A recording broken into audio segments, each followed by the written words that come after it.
Saudara-saudara, pekerjaan penyelamatan yang dilakukan oleh Yesus Juru Selamat telah terjadi satu kali untuk selamanya. Baik untuk masa lalu, masa kini, sampai masa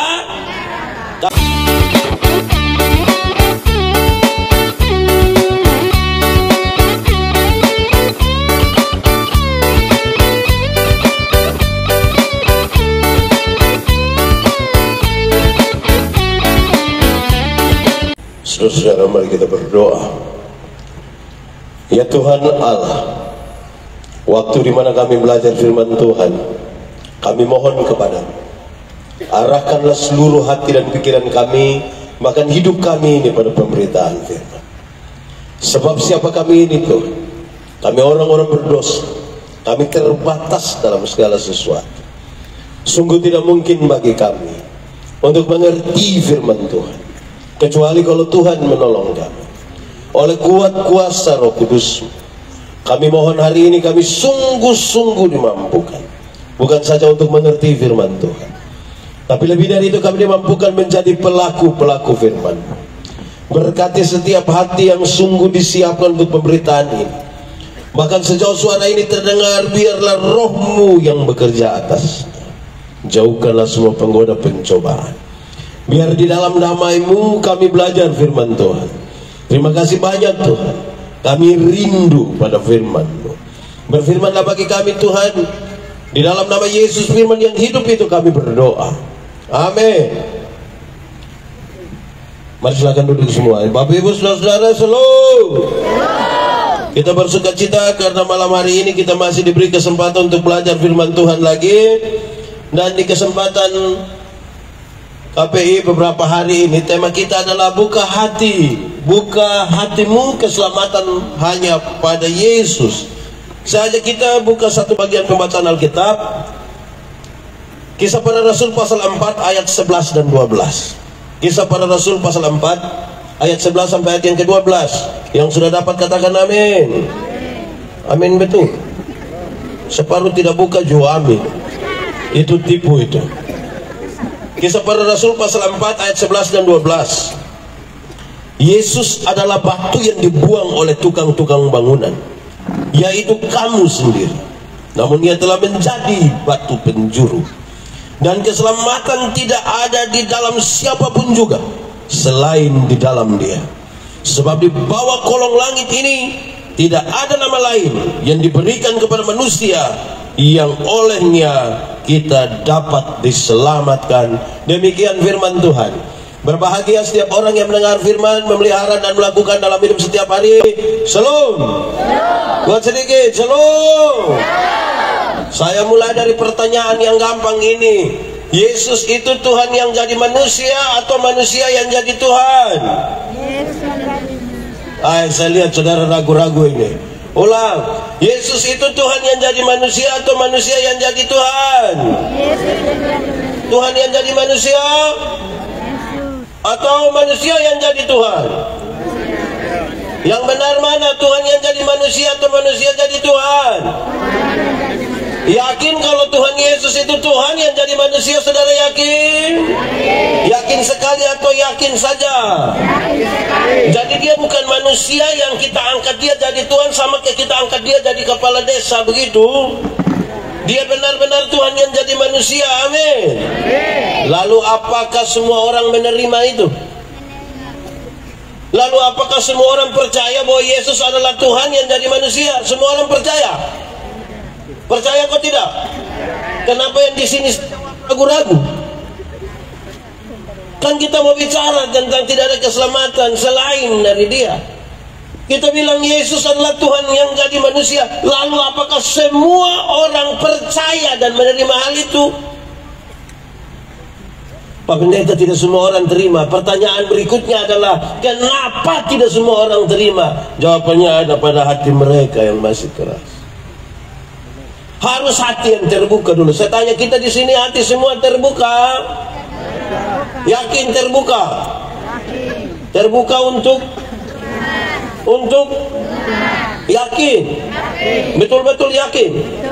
Kalau begitu tolong kasih tahu saya, bagaimana membedakan saudara yang yakin bahwa Yesus itu Tuhan dengan orang yang tidak yakin bahwa Yesus itu Tuhan? Harus ada bukti nyata yang membuktikan bahwa kami berbeda dengan orang lain. Kami ini beda. Harus.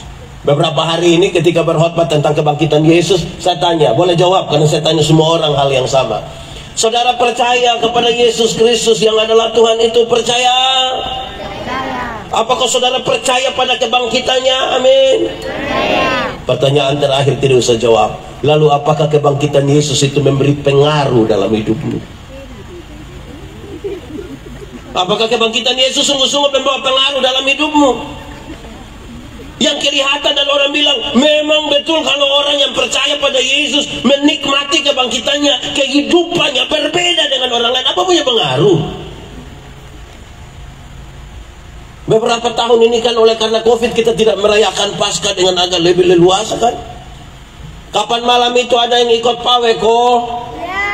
Yang hari Kamis malam itu ada? Ada yang pemeran di sini? Luar biasa tuh. Separuh jadi prajurit, separuh jadi perempuan-perempuan Yerusalem. Yang menarik itu yang di prajurit.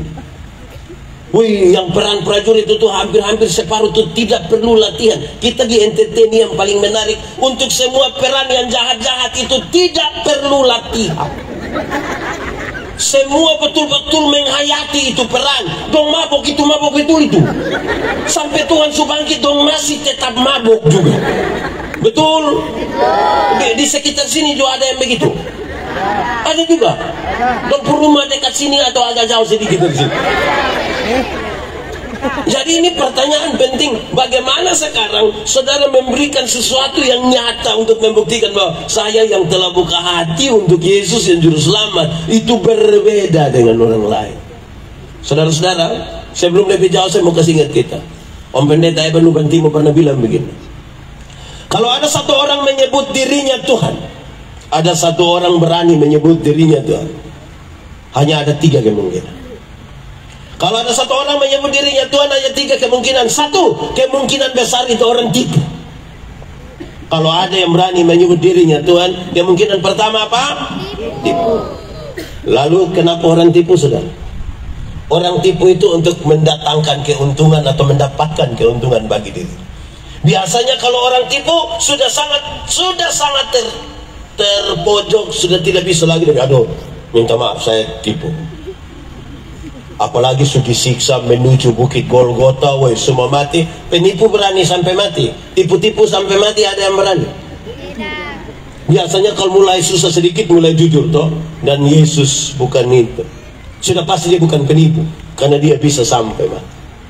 Kedua, kalau ada yang berani mengatakan bahwa dia itu juru selamat, dia itu Tuhan, kemungkinan kedua dia gila. Kemungkinan kedua dia gila. Tapi saudara tahu kenapa bagi satu orang gila? Saudara lihat para murid, saudara lihat orang-orang yang martir, yang mati untuk mempertahankan iman. Sebegitu banyaknya orang yang menderita karena nama itu hingga hari ini, hingga hari ini.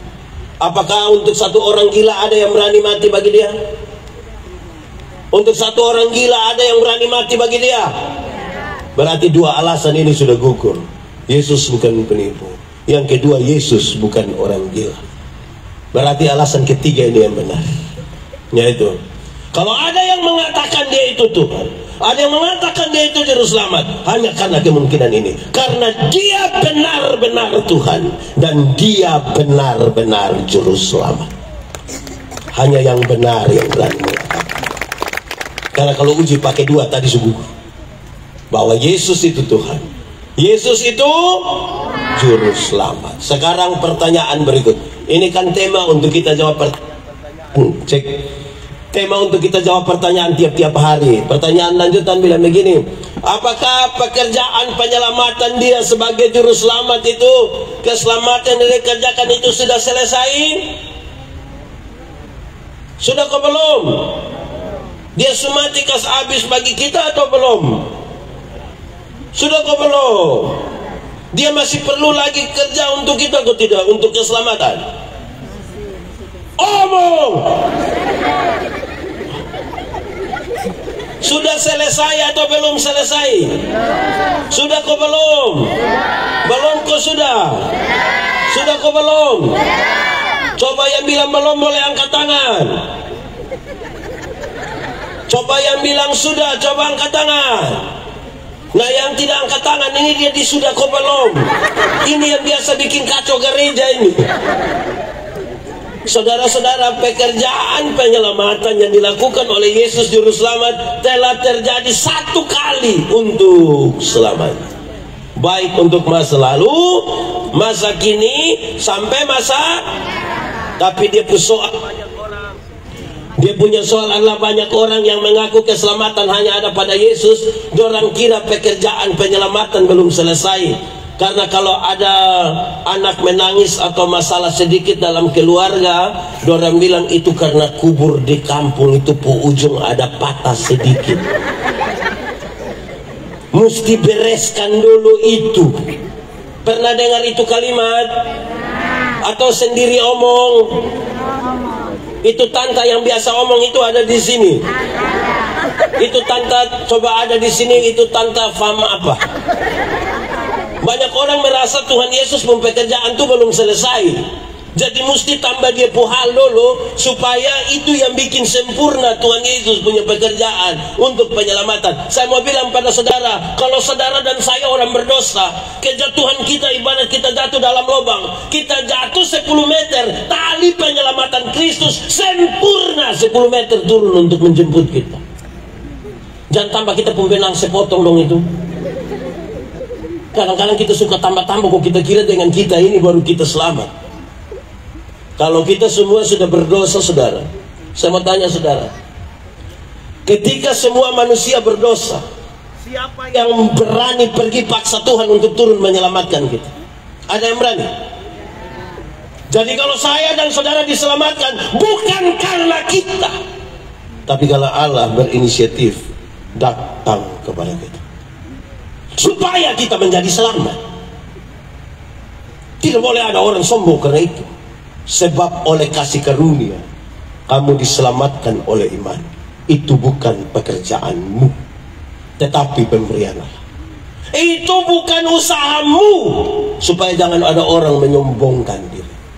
Yang aneh dalam kekristenan, bahkan banyak orang yang mengaku Yesus itu adalah Tuhan, Dia Juru Selamat, keselamatan hanya ada padanya. Ada yang masih sombong secara rohani. Sombong sekali. Lalu kalau kita sombong, Tuhan masih dapat tempat dalam hidup kita. Sekarang bagaimana kita buka hati? Orang buka hati itu merendahkan dirinya di hadapan Tuhan. Kalau tidak kita jadi orang yang sombong, saudara. Saya lewat lagi, saya tambah satu, saudara. Nanti baru kita renungkan lebih dalam ini.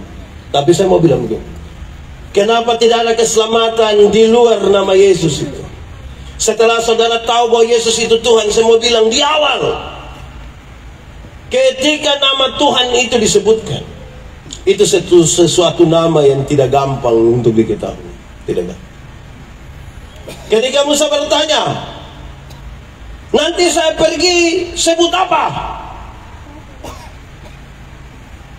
Dia kasih tahu nama. Dia bilang tidak. Aku adalah aku. Mengutus aku kepada. Aku adalah aku. Ini siapapun nama yang dia pun nama aku adalah aku. Di sini ada yang dia pun nama aku. Yang adalah aku. Ada. Itu nama dulu. Waktu orang tanya siapa? Aku adalah aku. Dari aku adalah aku, dia kasih jelas sedikit. YHWH. Tapi tidak boleh disebutkan sembarang. Kedua ini, aku adalah aku. YHWH itu. Terus dia tambah Immanuel. Untuk lebih menjelaskan, dia kisah Immanuel. Tapi ini Immanuel siapa? Immanuel Manobe ko Immanuel siapa? Di sini ada yang nama Immanuel. Pasti bukan itu. Iya, karena belum tanya yang mana. Immanuel. Oh, Immanuel yang mana? Yang pemerintahan itu ada di dia. Segala hikmat ada di dia, segala macam. Dan kemudian ketika kita baca Injil dikasih tahu, siapakah Immanuel itu?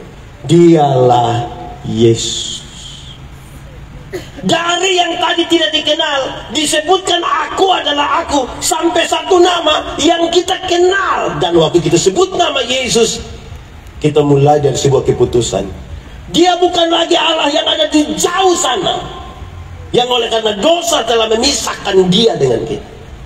Tapi dia adalah Allah yang sudah dekat dengan kita. Dan karena itu kepada Allah itu, kepada kita diberi kesempatan memanggil dia dengan nama apa? Bapa. Dekat. Bapa. Dekat. Bukan lagi jauh di sana. Sekarang saya mau tanya, Tuhan itu dekat dengan kita atau jauh dengan kita? Jauh atau dekat? Yakin? Berarti Tuhan itu ada dekat-dekat dengan kita. Betul-betul? Oke, pertanyaannya, di sini ada yang orang Timor? Tidak usah angkat tangan. Kita pemuka sama semua. Oke. Timor TTS di sini ada? Yang Timur Tengah Selatan, bukan TK-TK silang. Ini yang Timor Tengah. Di TTS itu ada satu singkatan yang menarik, PKK. PKK Lenanesa. PKK itu apa? Poe kalan-kalan. Biasa raba sembarang. Di sini ada yang biasa raba sembarang. Biasa ada kok. Yang anggota PKK di sini ada. Tadi saudara bilang Tuhan itu dekat dengan saudara. Kalau Tuhan dekat dengan saudara, sudah pasti saudara bukan anggota PKK tadi. Karena Tuhan ada di anak sekolah minggu. Anak sekolah minggu. Sama-sama menyanyi 3-4. Hati-hati gunakan. Lebih kuat. Hati-hati gunakan. Lebih lagi. Hati-hati gunakan tanganmu. Nanti pulang menyanyi sebut dari ujung kaki sampai ujung kepala. Karena kadang-kadang ada orang yang bilang Tuhan dekat, tapi dia bikin apa-apa itu dia sembunyi. Yang penting orang jangan tahu. Betul? Di sekitar sini ada. Di sekitar kampus Sabu Sinjuan, Manutepen, Kupang, NTT, Wenlasi. Itu dia besar. Kita bilang Tuhan dekat, tapi bikin apa-apa. Saudara tahu, kalau kita melekat dengan Tuhan, tahu melekat? Pakai bahasa Kupang bilang melengket. Tahu melengket? Melengket itu berarti kita piman mana dia ikut atau tidak? Saya punya contoh begini. Suami istri itu kalau bertengkar, di sini ada bapak mama yang biasa bertengkar. Siapapun bapak mama. Bapak mama itu kalau bertengkar, dong ada bamara, bakisu, bagaru, bamaki di situ. Tiba-tiba pendeta bilang begini, "Shalom." Itu tiba-tiba don dua baik. Aduh, shalom bapak, aduh shalom. Bapak, mari dulu bapak. Mama, mari teh pendeta ada datang. Baru pendeta saja dong bisa berdamai karena pendeta ada datang dekat dengan dorang. Betul? Apalagi kalau Tuhan ada dekat dengan kita, harusnya setiap kali suami terlalu marah, mau angkat tangan tampeleng dia punya istri. Untung baik ada Tuhan. Kau tidak lupa. Di sekitar sini ada keluarga tukang bakal lain. Lalu itu yang saudara bilang Tuhan ada dekat dengan saudara.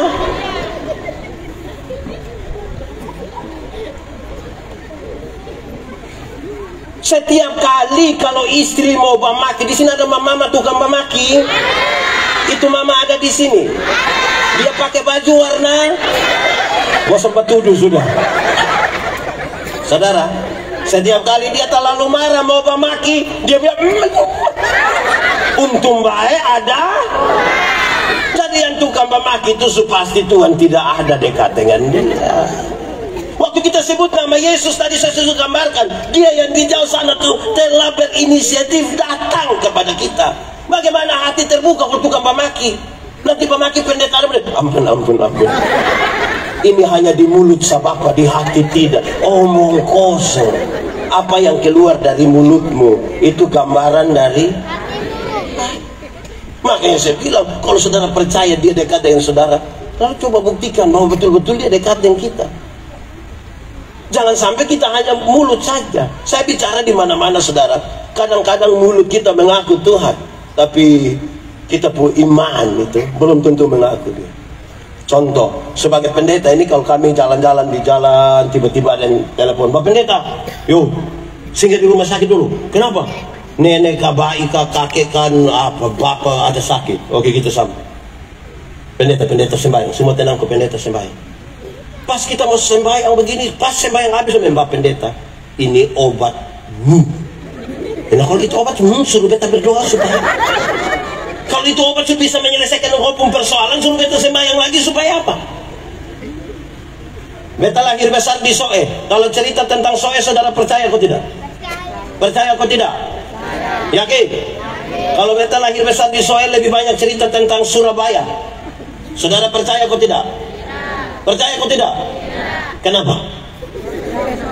Saya mau kasih tahu saudara, ada banyak orang mulutnya dia mengatakan dia orang Kristen, pengakuannya lebih kepada setan. Jalan malam-malam koda boleh. Di sini ada pohon beringin yang besar sekali ada, yang kalau lewat dia tak goyang sedikit ada. Apalagi pada waktu malam ada. Itu apa yang bikin tak goyang? Apa yang bikin tak goyang? Betul-betul angin. Nah kenapa agak berhenti sedikit loh? Kenapa begitu? Mulut bilang Tuhan, Tuhan, Tuhan, tapi panau. Kalau dia sakit sedikit, wih pasti tetangga yang suanggi. Di sini ada yang begitu. Yang kalau dia sakit pasti tetangga suanggi. Wih ini tetangga dong, ini suanggi tujuan dia orang lah. Kita ini kayak apa kok kerjaannya betul, padahal bilang hanya Yesus. Lebih parah lagi saudara, NTT, tahu NTT? Tahu. Yang mana? NTT itu singkatan dari? Oh, kamu juga tahu. Separuh bilang NTT itu nanti Tuhan tolong, tapi separuh bilang nanti Tuhan tampar. Tolong harus bikin bapak, saudara. Kadang-kadang kita NTT kemarin ketika COVID, NTT salah satu provinsi yang paling banyak orang takut vaksin. Terlalu banyak. Saya diminta berulang-ulang untuk bicara dulu di video di apa kasih tahu supaya orang berani vaksin. Saya berdoa, Tuhan tolong kasih saya hikmat supaya saya bicara itu tidak salah dan tidak menyangkal iman kepada Yesus yang saya sembah sebagai Tuhan dan Juru Selamat. Tuhan tolong kasih tahu saya. Saudara tahu, saya diberi kesempatan dan diberi hikmat untuk memaknai betul apa yang tertulis dalam Injil Markus. Tanda-tanda ini menyertai orang percaya. Ini orang percaya semua. Kenapa dia? Ini orang percaya Tuhan Yesus semua. Yakin? Saya diberi hikmat oleh Tuhan untuk memahami begini. Karena saya percaya Tuhan, saya punya tubuh ini milik Tuhan. Amin. Betul-betul kita punya tubuh milik Tuhan? Oke. Kalau betul di itu vaksin itu atau ada mengandung apa kok. Saya yakin di dalam nama Yesus dia tidak akan punya pengaruh untuk bisa memberi sesuatu yang buruk bagi saya, karena tubuh ini milik. Ini tiap hari berdoa, ma itu suntik kecil saya takut. Ini yang bilang mengaku percaya Tuhan. Ini semua vaksin. Nenek dong. Bagaya sedikit-sedikit. Yesus. Tapi lihat jarum takut. Takut lagi pakai angka 666 lagi. Hei manusia. Di sekitar sini juga ada. Nah dia om-om kok tante-tante. Saudara, orang kalau ketakutan tuh biasa jadi sembarang saudara. Jadi hari ini saya kira ini tema yang baik. Terima kasih bagi teman-teman untuk kita berefleksi ulang. Jangan sampai saudara kita hanya bermain di kata-kata. Ingat, daftar makanan tidak akan mengenyangkan laparmu. Tidak akan mengenyangkan laparmu. Saudara pernah lapar kok tidak? Sekarang sudah lapar kok belum? Pulang sih. Siapakah di antara kita yang kalau lapar dia pergi di warung? Pernah pergi warung? Restoran? Kenapa agak turun sedikit gitu? Itu dia pernah maju warung lah. Pernah pergi warung? Waktu lapar, pernah? Apakah sampai waktu baca di itu tulisan bilang nasi ayam, langsung kenyang? Daftar makanan tidak mengenyangkan laparmu. Jangan sampai kita habis di kata-kata. Anak muda, anak muda, ini nenek-nenek semua kan? Anak muda, ada yang sementara atau sedang mencintai seorang perempuan? Ada. Itu cinta itu saudara hanya piomong. Pi dan pi langsung bilang, kak, dia cinta lu. Hanya begitu. Hanya begitu. Cinta itu pada akhirnya sebuah tindakan. Kita kadang-kadang mengaku cinta Yesus, tindakan sama kayak orang apa kok? Betul kok tidak? Lalu saudara mengaku, buka hati karena hanya keselamatan hanya pada Yesus. Saudara, kalau dikenal dunia sebagai milik Kristus, maka Tuhan Yesus harus kelihatan di dalam hidup. Harus. Baru saudara bilang, hei kamu lihat. Konteks dari pembacaan tadi itu jelas.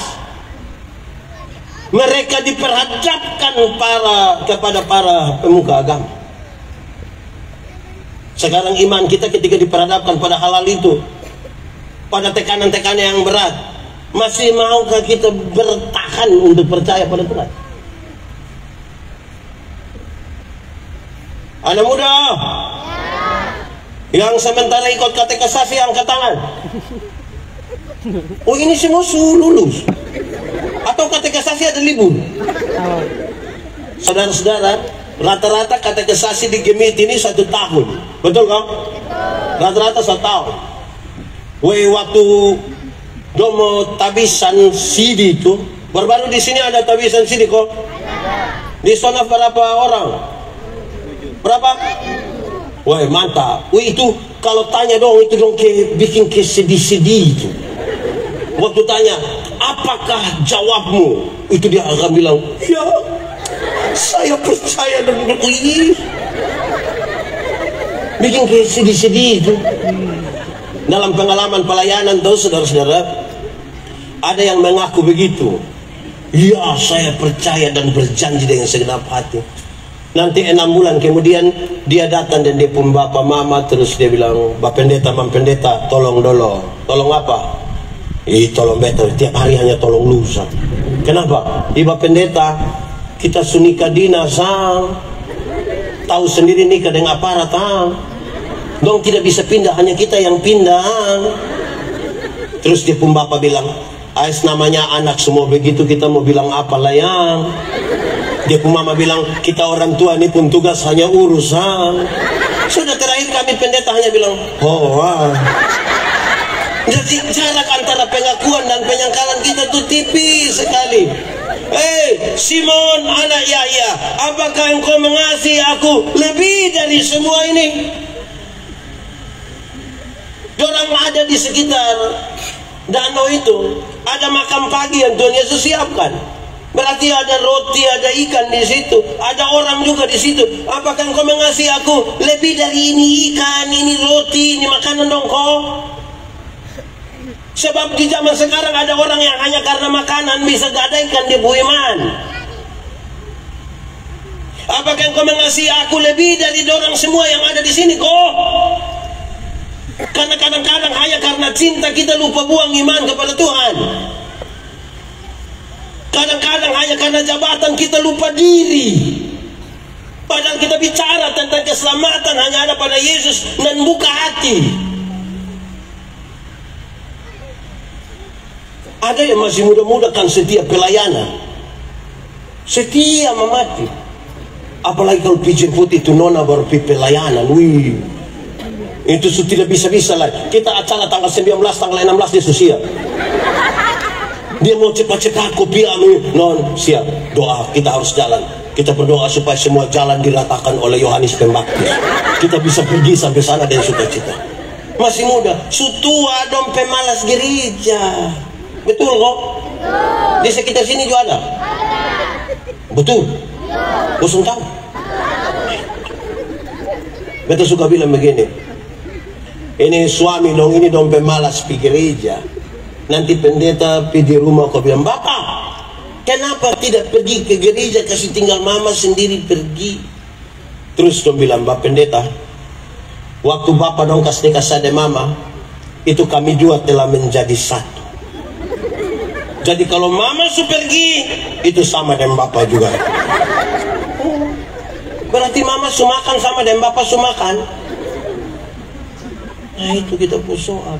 Saya mau tanya kita dulu, ini kasat mata ini, yang saya lihat ini, saya mau tanya, kenapa KPI yang malam ketiga ini lebih banyak mama-mama? Kenapa coba? Ini mama janda semua. Ini dong mama janda, kok bukan? Bukan? Teh bapak. Bapak di. Ini bapak dong kayak apa kok? Aneh-aneh sah. Ini mama dong itu satu. Mama dong ini, saya suka pakai contoh ini. Kalau pergi gereja jalan sendiri, terus ibu pendeta Jenny bilang, Mama, kenapa datang sendiri? Teh bapak. Terus mantu dia, tahu sendiri teh. Setahu bab tua begini, kenapa ambil risiko dengan dia? Tapi bapak-bapak di sini rajin gereja semua. Kadang-kadang ini saya heran, kita mengaku Yesus juru selamat tapi tidak dengar Yesus. Wih, ibadah ini. Dong undang kau bikin syukuran di ini rumah. Tetangga dong dek-dek, kita mulai ibadah. Nanti mam tua di sebelah bilang, Bapak, mas sudah. Bapak bilang, masih ibadah. Ya habis Bapak mau bingung tuh.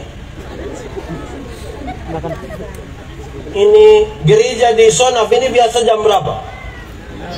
Jam 6 dong siap habis tapi belum pi. Nanti anak dong bilang, Bapak Mama, jam 6, kenapa belum pi? Dong bilang, belum ada orang. Bapak dan Mama nih yang orang. Mau tunggu orang mana lagi? Di sini juga ada yang begitu. Saya sudah bilang saudara, kadang-kadang kita nih aneh. Dia pun aneh tuh. Sebagai pendeta ini saya rasa sekali. Kalau ada ibadah syukur di satu rumah, waktu ibadah orang sedikit. Mas makan.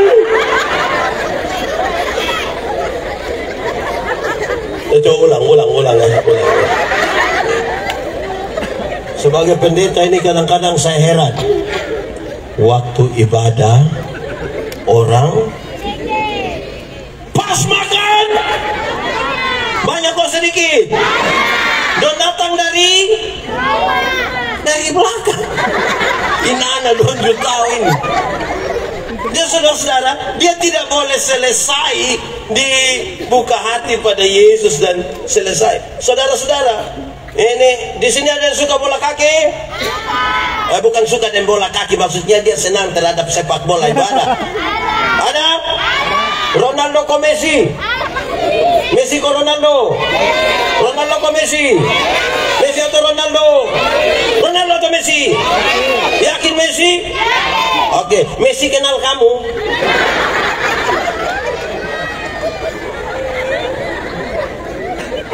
Apa yang ingin saya bilang saudara?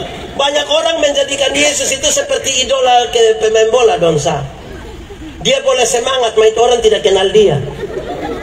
Dan itu orang tidak berhak untuk ambil keputusan bagi dia. Messi ada ambil keputusan bagi kamu ke sekolah? Ada. Banyak orang buka hati bagi Yesus, tapi dia tidak mau. Dia tidak mau Yesus ambil keputusan bagi hidupnya. Dia tidak mau diatur oleh Tuhan Yesus. Dia bikin Tuhan Yesus sama ke Messi. Suatu saat saudara, ada anak muda, dia bikin rumah yang bagus saudara. Itu rumah tuh lantai 7. Iya, kalau di pinggir tebing dia mau. Dia bikin rumah lantai 7. Di lantai pertama tuh fasilitas lengkap bagus. Lantai kedua lebih bagus. Lantai ketiga Makin tambah tingkat, makin tambah bagus, makin tambah lengkap, makin tambah istimewa. Setelah itu rumah jadi, dia pergi kasih tahu Tuhan, Tuhan Yesus, saya rumah sudah jadi. Saya minta Tuhan Yesus tolong tinggal di saya rumah. Tuhan Yesus datang. Tuhan Yesus datang, terus dia bilang, Tuhan, di tempat yang paling baik itulah Tuhan Yesus harus menginap di situ. Di mana? Lantai 7. Itu paling mati. Baca cerita dan Tuhan Yesus dengan Tuhan, kalau Tuhan semangantok, nah betan tertidur ya. Tuhan Yesus di lantai 7, dia di lantai bawah, tiba-tiba dia rasa, dia dengar ada orang dobrak pintu di bawah. Dia pergi begini, dia cek-cek, ternyata yang dobrak tuh ada 3 roh jahat. Dia betul, terakhir dia menang, roh jahat jatuh buan di situ. Dia tidur. Besok malam dari 3 itu jadi 12. 12 datang dobrak pintu, dia batolak 12 jatuh. Dia kelelahan, dia tidur. Bangun pagi dia jalan. Waktu dia pulang ke rumah dia bayangkan, Tuhan Yesus ini ada di sebuah rumah. Tapi kok kenapa roh jahat dari 3 jadi 12 ini? Dia malam itu dia pergi Tuhan Yesus ke kamar. Dia bilang, Tuhan Yesus, tuh, tidur kok? Belum. Kita mau cerita-cerita sedikit bisa kok Tuhan? Oh boleh. Kenapa? Tuhan jangan marah. Beta mau kasih tahu satu hal nih Tuhan. 2 malam ini boy berat. Kok kenapa? Kenapa? Tuhan yang malam pertama yang beta antar Tuhan di atas itu orang dobrak pintu ternyata roh jahat. 3. Malam kedua yang tadi malam itu 12. Minta maaf Tuhan Yesus, saya mau tanya dulu. Katanya roh jahat itu takut Tuhan. Kenapa Tuhan ada di sebuah rumah kok don datang tambah banyak? Saya kalau tidak kasih Tuhan ini malam dan sampai don 24. Harusnya kalau Tuhan ada di rumah kan roh jahat tidak harus masuk di rumah kan? Betul? Oh, terus saya bilang, oh itu beta tahu. Kok Tuhan tahu? Oh iya beta tahu. Oh beta Tuhan nggak? Ya lalu kenapa Tuhan tahu? Tuhan diam-diam sah. Oh begini. Engkau kan taruh beta di lantai 7. Suruh beta diam-diam sah. Engkau yang berkuasa penuh atas lantai 1 sampai lantai. Itu roh jahat tidak mungkin datang di lantai 7. Karena beta berkuasa di sini, don cari selu. Karena engkau penguasa di lantai 1 sampai lantai. Beta renungkan ini barang, pikir betul juga. Kadang-kadang kita mengkultuskan hal-hal tertentu saja dan di luar itu kita rasa tidak ada Tuhan. Contoh, ada banyak orang yang dia punya gitar itu gitar rohani saja. Ada ruang doa tersendiri. Itu gitar itu tidak boleh menyanyi lagu lain, kisah kasih di sekolah tidak boleh. Apalagi wong-wongen itu, tidak boleh. Itu gitar pun tempat hanya di ruang doa. Ruang doa khusus berdoa. Ya di ruang doa itu setan sudah masuk. Setan tidak itu ruang doa. Tapi setan tunggu kita di ruang makan, di ruang tidur, ruang keluarga, nonton TV kita bisa bakal lain. Hanya karena nonton suara hati istri. Bisa bakal lain gara-gara itu. Kenapa? Karena kita taruh Tuhan diam-diam di dalam ruang doa. Tapi kita tidak membiarkan Tuhan menguasai rumah kita. Coba saudara renungkan, mungkinkah begitu?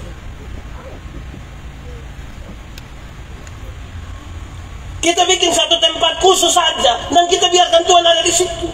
Jangan heran perilaku ini membuat kita, waktu kita ibadah, kita betul-betul menikmati itu, kita rasa dalam sekali. Waktu kita ke gereja, kita rasa itu sangat luar biasa. Waktu keluar dari gereja, kita gila. Karena kita taruh Tuhan di tempat-tempat tertentu saja. Tidak membiarkan Tuhan menguasai kita secara utuh. Ada orang yang taruh Tuhan hanya di sini. Ada orang taruh Tuhan hanya di mulutnya, tapi tidak dalam hidupnya. Hari ini kan kita bilang buka hati. Kalau saudara buka hati ada Tuhan di sini, Hati melambangkan keputusan paling dalam hidup kita. Kita biarkan Tuhan yang ambil keputusan. Taruhlah aku seperti meterai pada hatimu, seperti meterai pada lenganmu, karena cinta kuat seperti mana. Ada libatkan Tuhan, kau tidak dalam keputusan. Jangan sampai yang kita pikirkan itu, kita pikir itu Tuhan yang pikirkan. Tadi malam baru saya berkhotbah, saya sudah tahu ada 2 murid Yesus menangis. Satu dia bernama Yudas. Yudas menangis karena apa? Yudas menangis karena dia pikir apa yang dia pikirkan itulah yang Tuhan pikirkan. Yudas kira kalau semakin cepat dia menyerahkan Tuhan Yesus, maka makin cepat Tuhan Yesus akan bikin sebuah revolusi besar bagi Yahudi. Bahkan mungkin dia akan dapat jabatan dari revolusi. Tapi ternyata bukan itu yang Tuhan Yesus pikir. Mari kita jujur saudara-saudara, supaya kita pikirkan lebih dalam bahwa tidak semua yang kita pikirkan itu Tuhan pikirkan seperti yang kita pikirkan. Waktu dia sadar akan hal itu, dia menangis. Ini uang dia mau kasih kembali, tapi karena uang keluar dari perbendaharaan tidak boleh masuk lagi, dia beli itu tanah, mati buang. Petrus juga menangis. Kenapa Petrus menangis? Karena dia tidak mampu melakukan sesuatu yang semestinya gampang untuk dia lakukan. Engkau adalah salah seorang dari mereka. Dia bilang begini, saya tidak mengerti, saya tidak tahu yang kau maksud. Padahal dia bisa jawab, iya, saya salah satu dari mereka. Itu yang membuat dia menangis. Tapi kemudian ketika Yudas pergi dan bunuh diri, Petrus masih ada kesempatan untuk Tuhan. Tuhan tahu sesuatu. Saya mengasihi Tuhan, tapi saya mau ngomong apa? Kok saya baru 2 hari lalu menyangkal Tuhan. Orang kalau buka hati untuk Tuhan harus sampai sejauh itu. Harus sampai sejauh itu. Supaya kita pun kehidupan ini punya dampak sedikit di tengah-tengah dunia. Saudara bayangkan saudara, kadang-kadang kita ini punya kehidupan, banyak orang dia mementingkan hubungan dengan Tuhan saja, dengan orang-orang di sekitarnya dia tidak peduli. Saya tegur seorang persekutuan doa, pemimpin persekutuan doa, saya tegur dia, engkau berhenti berkhotbah. Dia bilang, kenapa? Engkau berhenti berkhotbah. Kenapa Bapak bilang begitu? Berhenti. Kenapa? Karena dia piara babi. Tahu babi? Tahu. Babi. Dia piara ini babi. Terus itu saluran pembuangan pagi-pagi kalau dia siram ini kotoran babi. Dia arahkan pi tetangga sebelah yang tidak seiman dengan dia. Saya bilang dia, Tuhan Yesus mana ajar yang kau begitu? Tuhan Yesus mana ajar kita kau jahat begitu? Jangan pikir karena tiap hari bilang darah Yesus berkuasa, Tuhan Yesus tolong, itu lantas kita sedekat dengan Tuhan Yesus tidak peduli dengan lingkungan di mana kita ada. Harus pastikan ini suami istri dong baik-baik semua kok. Kakak adik aman, masalah tanah beres, dan ipar-ipar aman, dan mama mantu, dan bapak mantu. Nah bapak mantu dari Winlas. Kita ini bisa nikah dengan siapa, tapi bapak mantu harus ulang Winlas ya. Sekali lagi, kalau saudara dikenal dunia sebagai milik Kristus, Tuhan Yesus mesti kelihatan di dalam hidupmu. Saudara, saya bicara tentang iman. Ibrani 11 begini, iman adalah dasar dari yang kita harapkan dan bukti dari segala sesuatu yang ada 2 kata kunci. Kata kunci pertama adalah dasar. Dasar itu fondasi, dasar itu fondere. Kalau dasar kuat, fonderen kuat, bangunan kuat. Fonderen miring, bangunan miring. Dia dasar dari apa? Dasar dari yang kita harapkan. Harapan itu apa? Segala yang menjadi cita-cita, impian, idealisme masa depan. Saudara mau jadi orang paling kaya silakan. Mau jadi orang paling sukses silakan. Mau jadi orang paling pintar silakan. Mau jadi orang paling cantik silakan. Persoalannya adalah saudara bangun itu di landasan apa? Itu yang jadi persoalan. Karena orang yang tidak percaya Yesus tetap punya impian seperti yang saudara punya impian. Semua bermimpi sesuatu kan? Tapi ada bangun di atas dasar apa? Kedua, bukti. Bukti dari apa? Bukti dari segala sesuatu yang tidak kita lihat. Pada saat banyak orang Kristen rindu melihat, baru percaya. Ini bukti dari yang tidak melihat tapi percaya. Kira-kira bagaimana menggambarkannya? Saudara, bukti dari yang tidak kelihatan. Dia contoh kira-kira begini. Arsitek, tahu arsitek? Arsitek ketika dia mau gambar sebuah rumah, dia taruh duluan di sini. Kamar ada di mana? Pintu di mana? Jendela di mana? Tangga di mana? Lantai di mana? Dia punya emper seperti apa? Itu dia taruh dulu di sini. Kelihatan atau tidak kelihatan? Tidak. Dari yang tidak kelihatan ini dia tuangkan itu ke dalam satu kertas gambar. Mulai bisa kelihatan kan? Dari gambaran itu sekarang orang mulai membangun satu bangunan yang besar. Waktu bangunan itu jadi sangat luar biasa. Bangunan yang paling tinggi di Kupangnya apa ya? Pak Aston, pernah foto di muka situ? Saudara lihat, waktu dia jadi semega itu, banyak orang kagum kan? Banyak orang pergi foto-foto di situ. Tidak ada soal. Kita kagum akan penampilannya. Tapi saya mau kasih tahu saudara begini. Titik-titik terkuat dari itu bangunan, orang tidak tahu. Siapa yang dimungkinkan paling tahu dari titik-titik itu? Yang paling kuat dari satu bangunan, hanya dimungkinkan dua orang. Satu, orang yang menggambar. Yang kedua, tukang yang bekerja. Yang lain itu hanya lihat pada kondisi luar yang sudah jadi. Titik terkuat kita.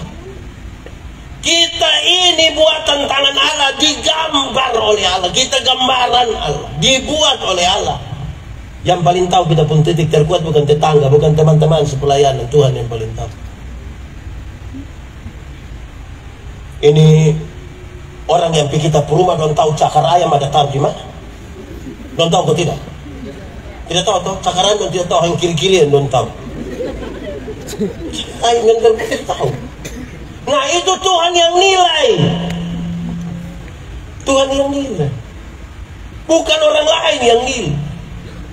Disinilah kita paham. Kalau kita bicara buka hatimu, keselamatan hanya pada Yesus. Oh, harus tahu titik terkuat dalam hidup kita. Ini Tuhan yang tahu. Lebih dari itu saya mau kasih saudara, Yesus.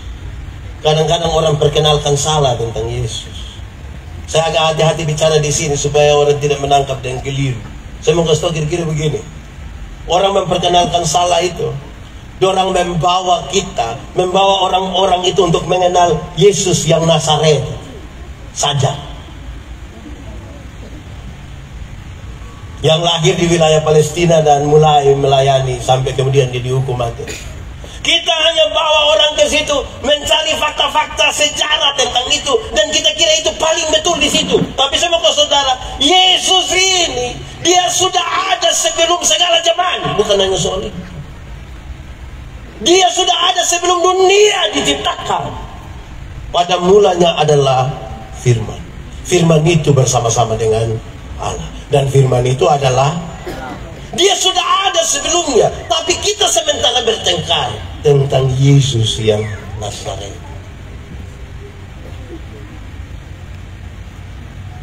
Sampai separuh kalau dia pergi Yerusalem pulang datang dia foto kok. Yerusalem lama itu akan berakhir. Yang kita nanti Yerusalem baru. Iko orang alor dondong ngomong bilang begini, kamu supaya Yerusalem jadi? Supi jadi? Maksud itu jelas toh? Supi jadi? Mau kasih siapa yang supi sah?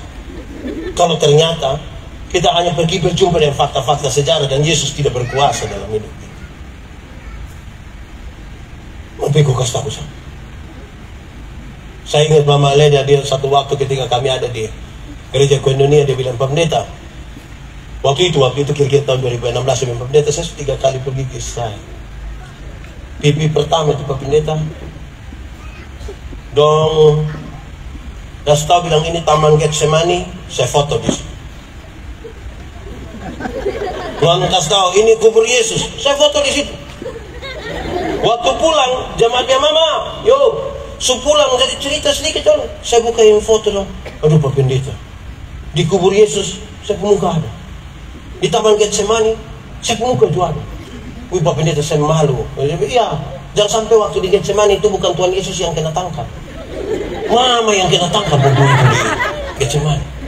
Dia bilang, Pak Pendeta, selanjutnya keempat, kelima dan seterusnya sampai hari ini saya pergi itu. Kalau bilang itu kubur Yesus, saya foto, saya tuh kubur Yesus. Kalau ada yang saya pundiri di situ, saya simpan di file pribadi. Ada waktu dimana saya lihat kembali atau apa. Kenapa? Dia punya refleksi yang menarik sekali bagi saya. Dia bilang begini, jangan sampai yang kita beritakan, kita bukan beritakan tentang Yesus, kita lagi beritakan tentang kita.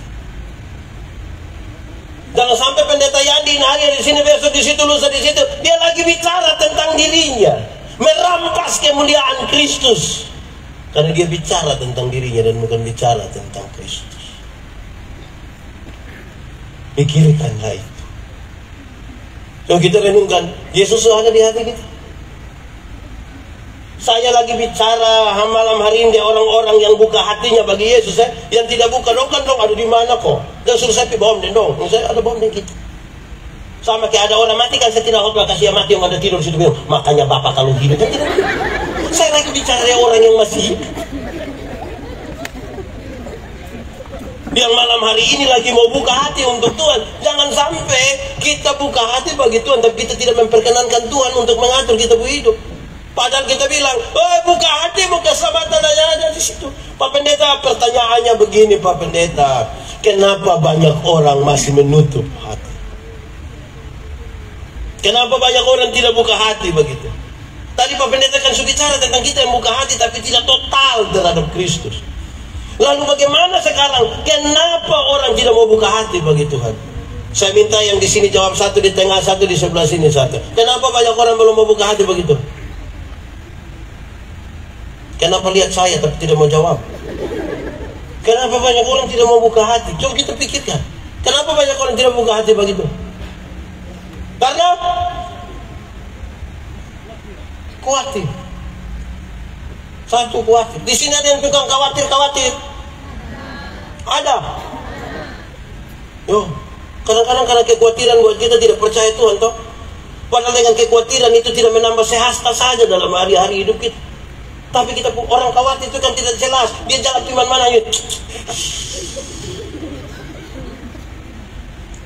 Saya berkhotbah tentang benih yang jatuh di tanah.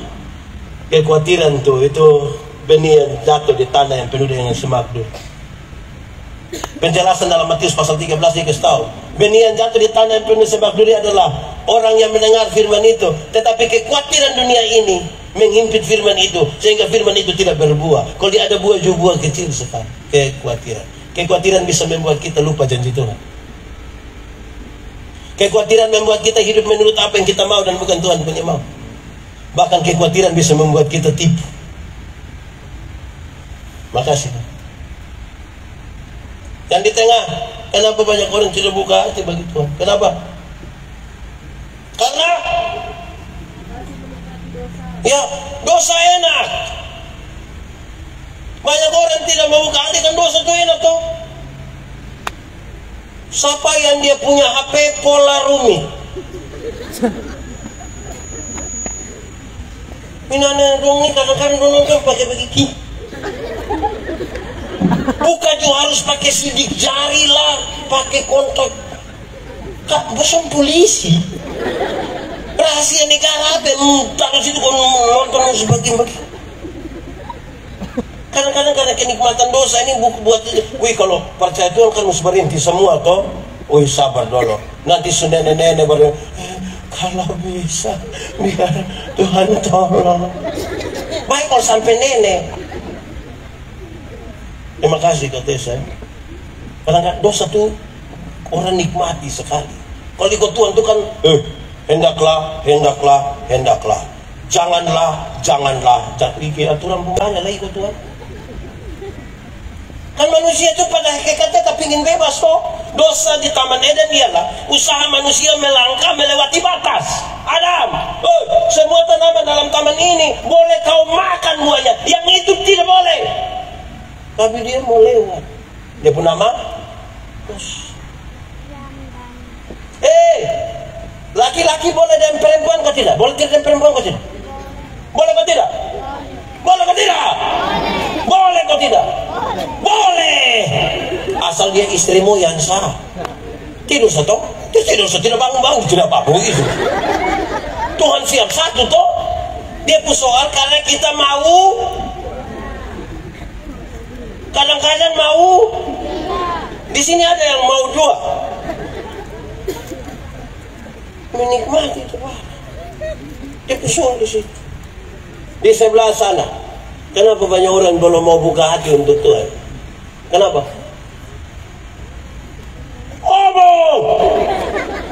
Kenapa banyak orang yang tutup hati? Karena apa coba? Dia masih punya kekerasan hati. Kenapa?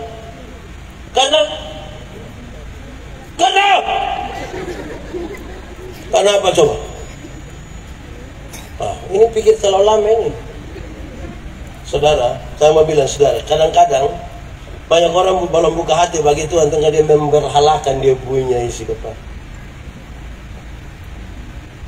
Dia memberhalakan dia punya pengetahuan. Segala sesuatu harus masuk akal. Kadang-kadang dia pikirkan itu yang harus betul. Ketika kita bicara sesuatu itu. Saudara dengar. Ada satu waktu ada dua penginjil datang bilang kepada saya. Ini masa-masa raya pas. Dia bilang begini, Pak Pendeta, ini bahaya Pak Pendeta. Bahaya kenapa? Woi Pak Pendeta, ada beredar satu buku berisi tentang 12 jam terakhir bersama sang guru. Kisah di mana itu buku itu menulis bahwa Tuhan Yesus tidak mati. Tuhan Yesus itu bukan Tuhan Yesus yang disalibkan. Ada orang lain yang ganti Tuhan Yesus. Secara ajaib Tuhan Yesus turun dari situ dan dia pergi ke Prancis dan melahirkan keturunan orang-orang Prancis. Messi Suman di Prancis. Dia bilang, Pak Pendeta, ini bahaya Pak Pendeta. Buku ini sudah beredar luas. Saya lihat dua gelisah sekali. Jadi dua omong saya senyum-senyum. Dua marah saya. Dua bilang, Pak Pendeta kenapa ketawa-ketawa? Saya bilang, jadi kamu dua mau saya menangis. Supaya kamu puas. Dua rasa tidak enak. Terus saya tanya dua, kamu dua kan gelisah. Sekarang saya mau tanya kamu dua. Kamu dua punya kekuatan untuk menarik semua buku yang sudah beredar. Kamu dua punya kekuatan. Dalam yang tidak. Oke. Kamu dua punya kuasa. Di mana orang-orang sudah baca itu buku dan sudah simpan di sini. Kamu dua punya kuasa untuk menghapus memori. Dalam yang tidak. Berarti kamu dua punya kegelisahan juga sama saja. Tidak berubah apa-apa. Terus saya bilang kepada orang, kamu mau dia pun jalan keluar? Iya Pak Pendeta. Kalau kamu mau saya mau kasih tahu. Suruh itu orang dan cetak itu buku tambah banyak. Suruh itu orang-orang bikin tambah video bagi gratis di seluruh dunia. Bahkan bila perlu tambah uang kau bikin dong percaya buku. Suruh bikin tambah. Tapi saya mau kasih tahu. Perjumpaan pribadi saya dan Tuhan Yesus tidak bisa dipatahkan hanya karena itu. Tidak bisa. Karena saya berjumpa secara pribadi dengan Tuhan Yesus. Kadang-kadang banyak orang masih bicara tentang pengalaman orang lain. Menurut kamu siapakah aku? Ada orang bilang ini. Iya, itu orang bilang. Yang engkau bilang tentang saya siapa? Itu yang harus saya katakan. Pengalaman perjumpaan dengan Yesus. Ada seseorang bilang ke saya. Dia bilang begini, Pak Pendeta. Pak Pendeta percaya kalau berkat-berkat itu Tuhan yang kasih. Pak Pendeta percaya kalau uang yang banyak yang ada pada saya ini Tuhan yang kasih. Pak Pendeta percaya kalau Pak Pendeta kalau ada uang sedikit, Pak Pendeta ada sehat sedikit, itu Tuhan yang kasih. Saya bilang saya percaya. Dia bilang, kok Pak Pendeta kan kerja setengah mati baru dapat. Saya aja pusing. Disinilah saya mengerti iman itu harus sebuah perjumpaan. Di satu pengalaman yang sama orang bisa punya pengakuan yang berbeda. Saya pernah bilang kepada saudara, ada oto jalan dari sini Pisoe Kabalek di Camplong, tinggal dua orang yang selamat. Satu orang beriman, satu orang tidak beriman. Yang beriman akan bilang begini, untung Tuhan saya selamat. Untung. Yang tidak beriman akan bilang untung baik tadi saya lompat cepat-cepat di satu pengalaman. Jadi kalau orang tanpa perjumpaan pribadi dengan Tuhan dia susah buka hati. Susah.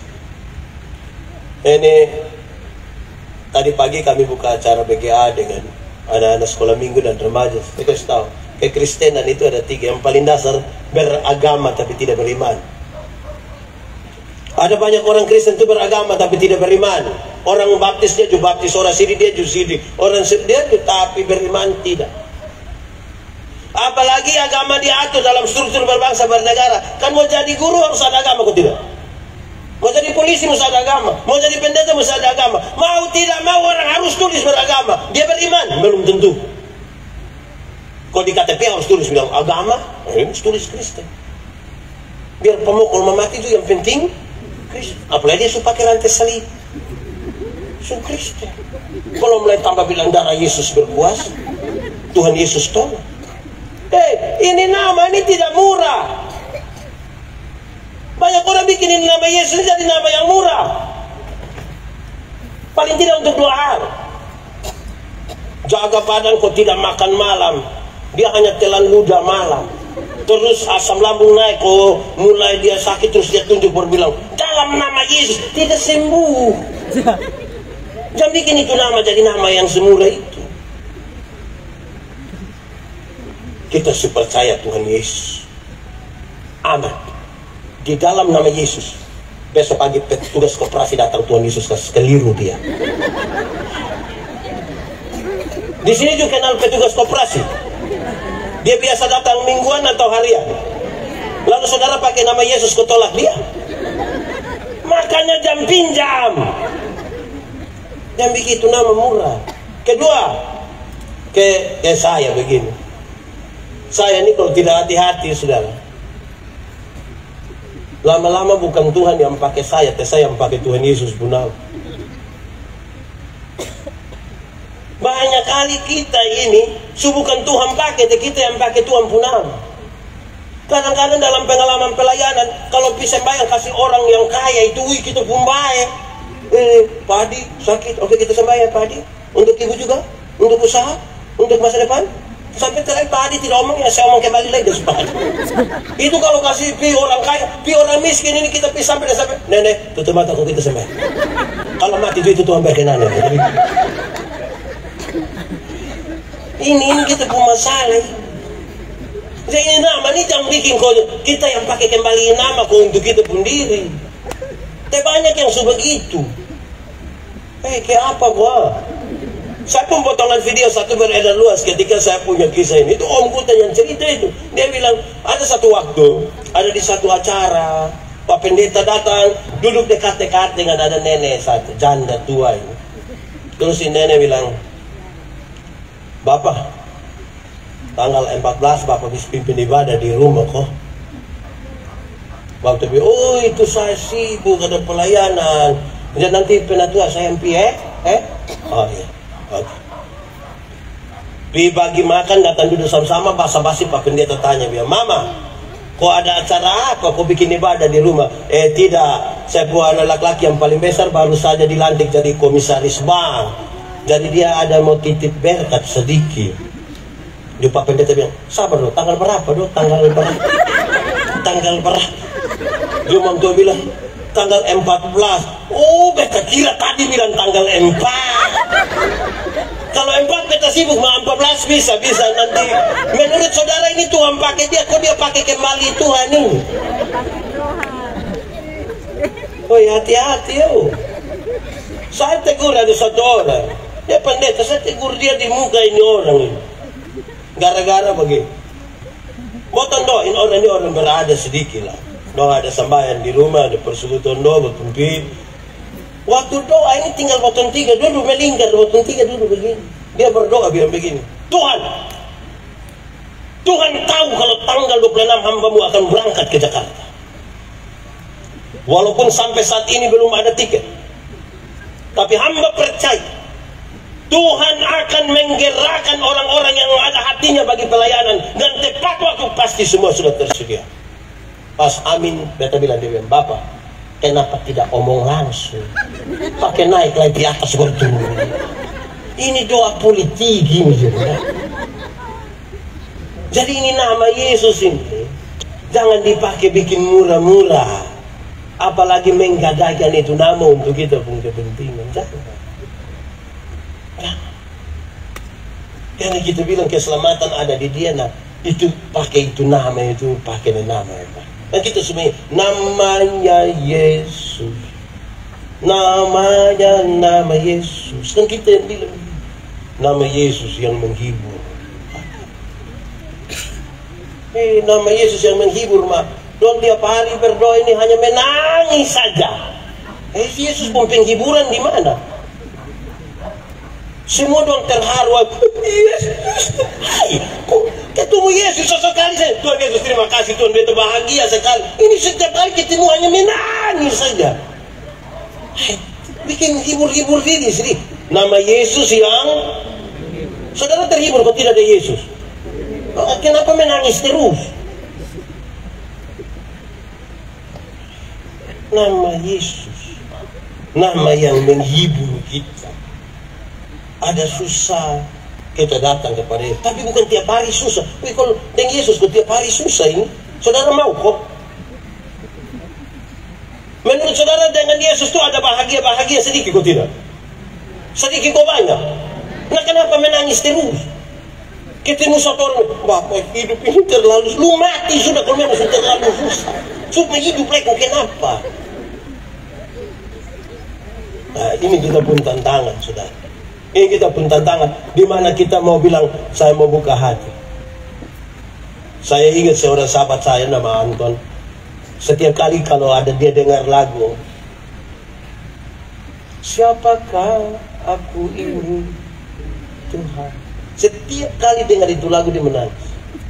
Saya bilang dia, Anton, kenapa lu menangis terus? Dia bilang, Pak Pendeta, kita ini siapa di hadapan Tuhan sampai Tuhan mau berkorban bagi kita. Kalau Tuhan tidak mau berkorban, siapa bisa paksa? Kok Tuhan Pendeta ini kalau dengar ada kabar dulu, Pak Pendeta ada yang mati, kita pisah tuh menangis, semua menangis. Kas mandi mayat dia tuh mandi, kas pakai hitam putih dia juga hitam putih, kas masuk di peti dia mau masuk juga, bawa pi kuburan dia ikut, pas mau kostur nih bet, tidak jadi ikut lagi. Tapi Tuhan Yesus berkorban bagi kita. Siapa kita? Waktu orang bilang siapa kita tuh, kita terlalu rendah, dan sekarang Tuhan angkat kita. Mestinya kita bersyukur dan jangan balik kita merampas kemuliaan Tuhan untuk kepentingan kita. Nama Yesus yang sudah ada di kita. Terakhir, kenapa padanya ada keselamatan? Orang tanya saya, Pendeta, kalau Yesus itu Tuhan, kenapa kok waktu dong mau tombak sandia dia tidak bikin apa kok? Langsung itu orang dong tampias, dong tidak jadi bunuh Yesus toh? Kalau sayang Yesus, saya bilang dia kalau bukan Yesus, karena Yesus tidak kelu. Dia penuh kuasa tapi dia tidak bikin lu apa? Kita nak kalau dia Yesus kenapa kok dia tidak? Saudara tahu, kalau Yesus harus berkorban bagi keselamatan kita, bahkan mati di kayu salib, itu bentuk dari sebuah konsistensinya Tuhan. Allah sangat konsisten. Segala dosa harus dihukum. Upah dosa ialah dosa besar atau kecil, banyak atau sedikit. Oh, yang sedikit tidak. Sama kau tidak. Dosa besar, kau kecil, kau banyak, kau sedikit. Upah dosa ialah. Berarti kita layak masuk surga, betul? Tuhan juga keluar perintah, semua yang berdosa dihukum. Tapi sayang, dia begitu mengasihi kita. Kita yang tipu, Tuhan Yesus yang dihukum. Kita yang curi, siapa yang dihukum? Dia ganti kita. Kenapa? Ini orang-orang pekabaran Injil yang suka omongin. Saudara tahu tapi saya omong ulang ya. Ada satu jenderal tentara di abad 19, namanya Jenderal siapa? Samila. Dia anti pemerintah, dia berperang dari hutan-hutan bergerilya lawan pemerintah. Satu saat dia pun anak buah lapor komandan, kita punya bahan makanan dicuri orang. Dia sangat marah. Sudah di hutan lagi, susah makan lagi, ada pencuri. Cari yang pencuri, tangkap, hukum dia di hadapan umum. Biar yang lain jangan coba-coba mencuri. Kamu jangan coba-coba pulang kalau tidak dapat yang pencuri. Anak buahnya bergerak cepat, orang datang lapor, yang pencuri sudah kami tangkap. Oke, siap algojo semua, cambuk dia di hadapan umum biar yang lain tidak berani untuk coba lagi. Setelah mengurus semua dan datang Bapak, semua sudah siap, tinggal Bapak pergi saja. Waktu Jenderal Somira pergi ke sana, dia sangat kaget. Karena ternyata yang pencuri itu ialah dia punya mama kandung sendiri. Kalau dia hukum dia punya mama kandung, dia anak yang baik atau tidak? Tidak baik. Masa mama yang melahirkan dia hukum. Tapi kalau dia tidak hukum dia punya mama kandung, dia pemimpin yang baik atau tidak? Tidak. Masa orang lain dia hukum, keluarga sendiri dia tidak hukum. Lalu apa yang dibuat oleh Jenderal Sembilan? Dia buka dia punya baju tentara yang penuh dengan lambang-lambang itu.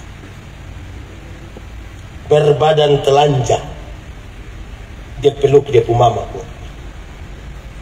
Dalam pelukan yang kuat itu dia ucapkan satu kalimat yang penting ini. Dia bilang di dia punya mama pun telinga, Mama, aku mengasihi engkau. Dia punya mama menangis sekali. Dia peluk kuat-kuat dia punya mama, dan dari dia punya mulut sendiri dia bilang kepada algojo, cambuk.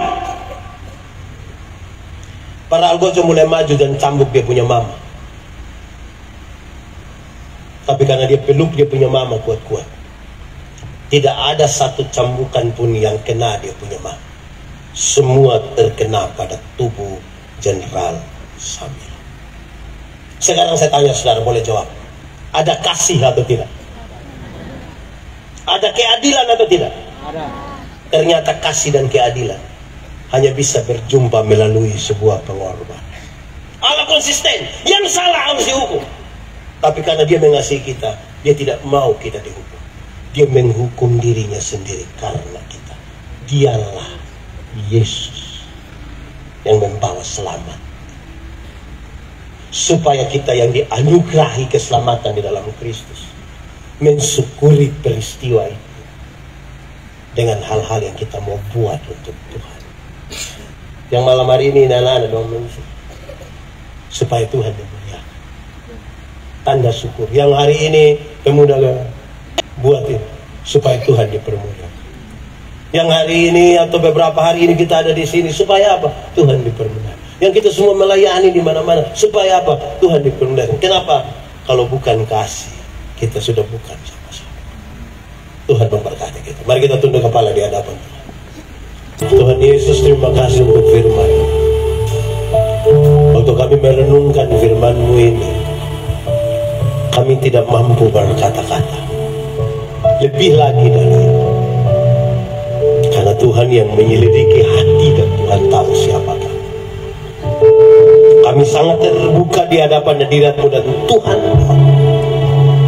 Kalau malam hari ini ada yang tersentuh hatinya, Tuhan jamah. Tuhan yang pulihkan. Tolonglah kami Tuhan, supaya nama Yesus itu tidak sekedar ada pada mulut kami, tapi sekaligus di dalam hidup kami. Engkaulah penebus kami. Kami berdoa di dalam nama Yesus itu, yang lemah dikuatkan, yang putus asa diberi harapan. Di dalam nama Yesus itu yang ragu-ragu Tuhan berikan iman. Di dalam nama Yesus itu yang sakit disembuhkan. Di dalam nama Yesus itu yang berbeban berat diberikan kelegaan. Di dalam nama Yesus itu mereka yang berduka cita dihiburkan. Di dalam nama Yesus itu apa saja yang diperbuat mereka berhasil karena Yesus. Terima kasih Tuhan. Kami pulang dengan sukacita, bukan karena kami tanpa masalah, tapi karena kami sungguh tahu Tuhan Yesus itu tidak akan pernah biarkan kami sendiri. Terpujilah nama Tuhan. Di dalam nama Yesus kami berdoa. Yang percaya sama-sama kita katakan amin. Pemberitaan firman Tuhan selesai. Beri kemuliaan bagi nama Tuhan.